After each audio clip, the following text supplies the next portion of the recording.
చిరంజీవి గారిది emotional tweet ఒకటి చూసారా? 48 సంవత్సరాల క్రితం నాటి ఘటన. యాక్చువల్‌గా ఆయన కెమెరా ముందుకొచ్చింది 'పునాది రాళ్లే'. కానీ విడుదలైన మొదటి సినిమా యాక్చువల్‌గా ఆ క్యారెక్టర్ కోసం వాళ్ళు ముందు మాట్లాడుకుంది. అదే టైంకి ఆయనకి 'భారతీరాజా' గారి సినిమాలో ఆఫర్ వచ్చింది. తరం మారుతున్నటువంటి సందర్భంలో ఎంట్రీ ఇచ్చాడు ఆయన. చిరంజీవిలో ఉన్నటువంటి చార్మ్‌ని కనిపెట్టింది కూడా అక్కడే. సావిత్రి గారు యాక్ట్ చేశారు 'పునాది రాళ్ళు'. నీకు మంచి భవిష్యత్తు ఉంది అందట ఆవిడ. ఆ 50 ఏళ్ల సెలబ్రేషన్స్లో ఇప్పుడు మెగా సెలబ్రేషన్ మొదలవుతోంది.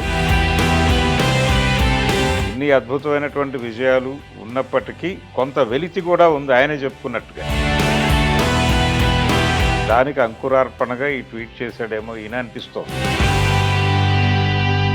భరద్వాజ గారు చిరంజీవి గారిది ఎమోషనల్ ట్వీట్ ఒకటి చూసారా? చూసారా అది? ఈరోజు ట్వీట్ చేసింది. ఆయన 3 ఫోటోలను అది అవును. పునాది రాళ్ళు కోసం ఈరోజు కెమెరా ముందుకు వచ్చిన రోజు అని చెప్పేసి ఆయన. అవును. అంటే దాదాపు 48 సంవత్సరాల క్రితం నాటి ఘటన. అంటే అతి త్వరలోనే ఆయన 50 ఏళ్ల అంటే సినీ స్వర్ణోత్సవం జరుపుకోవటానికి చిరంజీవి అభిమానుల్ని ప్రిపేర్ చేస్తున్నట్టుగా నాకు అనిపించింది ఇది.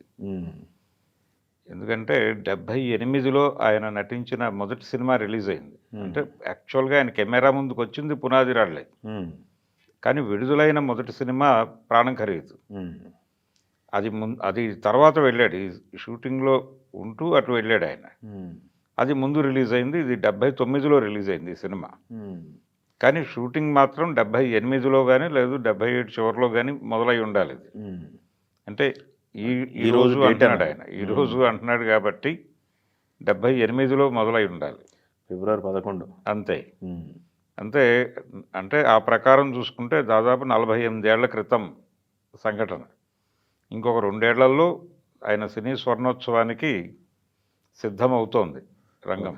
2029 ఫిబ్రవరి 11 50 ఏళ్ళు కంప్లీట్. 50 ఏళ్ళు కంప్లీట్. అంటే మనం ఈ మధ్యే చూసాం వరుసగా ఇలా 50 ఏళ్ళు సెలబ్రేషన్స్ జరుగుతున్నాయి. అవును. ఆ 50 ఏళ్ళ సెలబ్రేషన్స్లో ఇప్పుడు మెగా సెలబ్రేషన్ మొదలవుతోంది. దానికి అంకురార్పణగా ఈ ట్వీట్ చేశాడేమో ఈయన అనిపిస్తోంది. ఓకే. అంటే ఈరోజు నేను కెమెరా ముందుకు వచ్చాను అని చెప్పాడు ఆయన. రాజ్ కుమార్ డైరెక్టర్ ఆ సినిమాకి. నరసింహరాజు గారు హీరో. అందులో అంటే దాదాపుగా మన ఊరి పాండవుల కథ ఇది ఒకేలా ఉంటాయి. అంటే ఒక గ్రామాన్ని బాగు చేయటానికి వెళ్ళినటువంటి బయట నుంచి వెళ్ళినటువంటి యువకులు వాళ్ళు ఆ ఊరిలో ఉన్నటువంటి దుర్మార్గం, భూస్వామ్యం దాని మీద తిరుగుబాటు ప్రకటించేలాగా అక్కడ ఉన్నటువంటి రైతు కూలీలని మొబిలైజ్ చేయటం, ఊరి ప్రజల్ని మేల్కొల్పటం. ఈ ఊరి ప్రజల్ని మేల్కొల్పటం అనే కార్యక్రమాన్ని, ఆ బాధ్యతని విద్యార్థులు భుజాన వేసుకోవటం అనే ధోరణిలో ఈ కథ నడుస్తుంది. అది కూడా అలాగే నడుస్తుంది. అయితే అందులో దాదాపుగా అందరూ ఆ గ్రామంలో ఉండేవాళ్ళే, వీళ్ళు బయట నుంచి వెళ్ళిన వాళ్ళు. అంటే నరసింహరాజు ఆ గ్రామానికి చెందినటువంటి స్టూడెంటు. తను వెడుతూ తన ఫ్రెండ్స్ని కూడా తీసుకెళ్తాడు ఊరికి. ఇది లైన్. అందులో ఆ ఫ్రెండ్స్లో ఒక ఫ్రెండ్గా ఈయన యాక్ట్ చేశాడు చిరంజీవి. యాక్చువల్గా ఆ క్యారెక్టర్ కోసం వాళ్ళు ముందు మాట్లాడుకుంది సుధాకర్ని. ఓకే. తర్వాత కామెడీ రోల్స్ అవి చేశాడు. ఆ సుధాకర్ని మాట్లాడుకున్నారు. వీళ్ళందరూ రూమ్మేట్స్. సుధాకరు, చిరంజీవి, హరిప్రసాద్ వీళ్ళు రూమ్మేట్స్. ఆ రూమ్మేట్స్లో సుధాకర్ని వీళ్ళు బుక్ చేసుకున్నారు. అదే టైంకి ఆయనకి 'భారతీరాజా' గారి సినిమాలో ఆఫర్ వచ్చింది. అంటే తూర్పు వెళ్ళే రైలు సినిమా 'మాతృక'. ఓకే. 'భారతీరాజా' గారు తీశారు తమిళ్లో. ఆ సినిమాలో అవకాశం వచ్చింది అతను.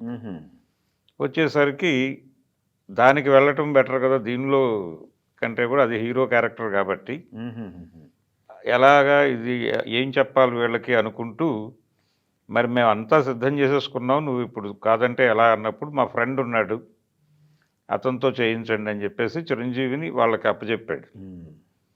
అప్పచెప్పిన తర్వాత వీళ్ళు ఇన్స్టిట్యూట్ విద్యార్థులు అప్పుడు. అదే ఫిల్మ్ ఇన్స్టిట్యూట్ నుంచి వెళ్ళాడు ఈయన. వెళ్ళి అక్కడ ఆ సినిమాలో యాక్ట్ చేశాడు. అయితే చిరంజీవిలో ఉన్నటువంటి చార్మ్ని కనిపెట్టింది కూడా అక్కడే. అంటే ఆ సినిమాలో ఒక డ్యాన్స్ ఇది ఉంటుంది. దానిలో చాలా అద్భుతంగా అంటే ఏ రేంజ్‌లో ఆయన డాన్స్ చేయగలడు అనేది అక్కడ మొదట ప్రొజెక్ట్ చేశాడు ఆయన. ఆ ప్రొజెక్ట్ చేసిన ప్రభావం ఇండస్ట్రీలో వ్యాప్తి చెందింది.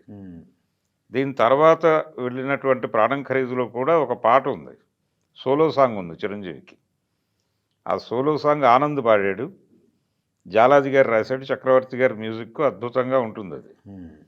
ఆ పాటలో ఆయన డాన్సు, ఆ పాట గురించి ప్రత్యేకంగా మాట్లాడుకున్నారు బయట. ఓకే. ఆ పాట గురించి, అలాగే 'పునాది రాళ్లలో' ఆ పాట గురించి కూడా. సావిత్రి గారు యాక్ట్ చేశారు 'పునాది రాళ్లలో'. గోకిన్ రామారావు, సావిత్రి అది పెయిర్.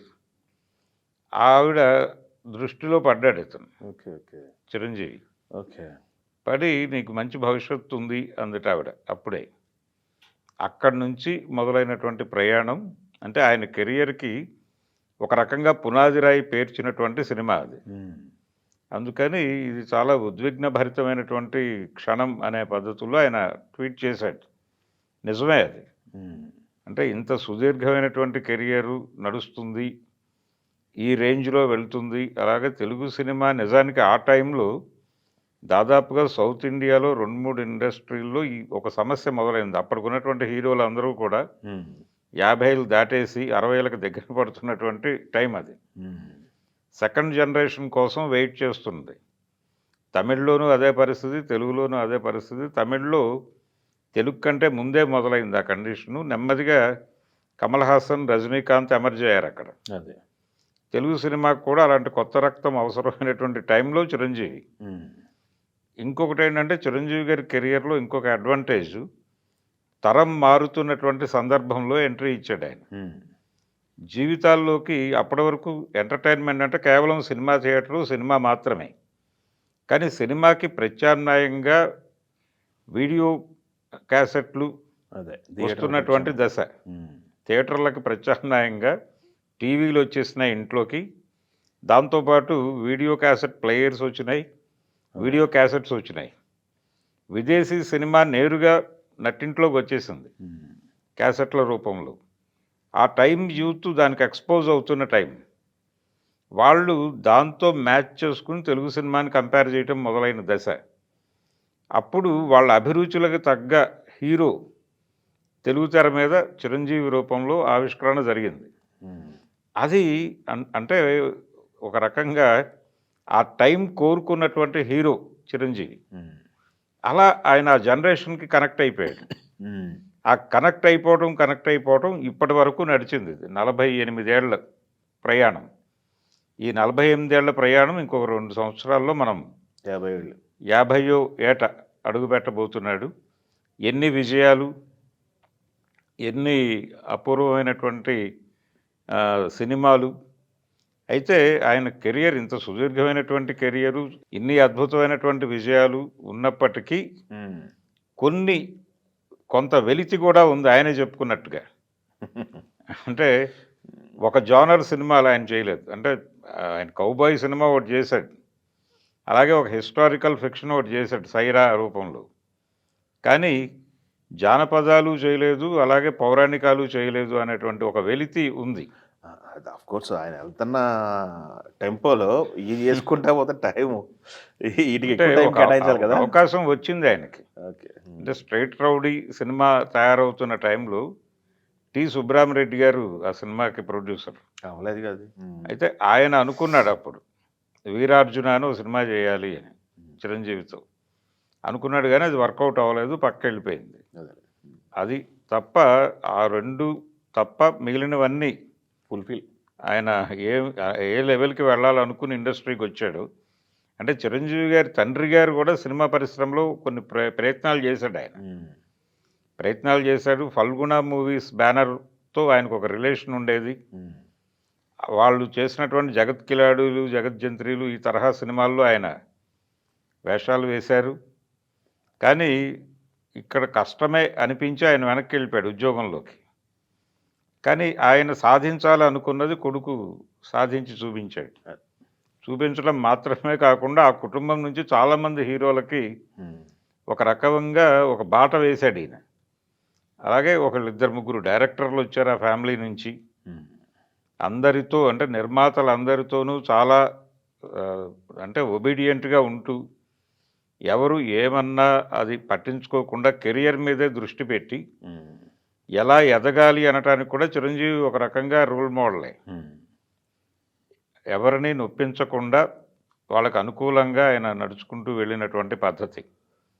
అందుకని ఇది ఆయన కెరియరు, ఆయనకు సంబంధించి నిజానికి ఆయన జీవిత చరిత్ర కూడా తయారవుతున్నటువంటి ఓ పరిస్థితి వింటున్నాం. అదే యండమూరి వీరేంద్రనాథ్ గారి చేతుల మీదుగా. అది కూడా కంప్లీట్ అయిపోయి ఈ 50 ఏళ్ల సందర్భంగా, ఈ సినీ స్వర్ణోత్సవ సందర్భంగా ఒక గ్రాండ్ సెలబ్రేషన్లో భాగంగా ఆ బుక్ రిలీజ్ అవుతుందేమో చూడాలి. Okay, thank you. ఈ లోపు ఆయన మీద డాక్యుమెంటరీలు చేసే ప్రయత్నాలు కూడా జరుగుతున్నాయని వింటున్నాం. ఓకే, చూద్దాం ఏం జరుగుతుంది. అంటే ఇక్కడ నుంచి మొదలవుతుంది. ఆ మొదలు పెట్టడానికి ఒక నాంది వాక్యంగా ఈరోజు ట్వీట్ని చూస్తారు. ట్వీట్ చేశాడు ఆయన. Okay, thank you.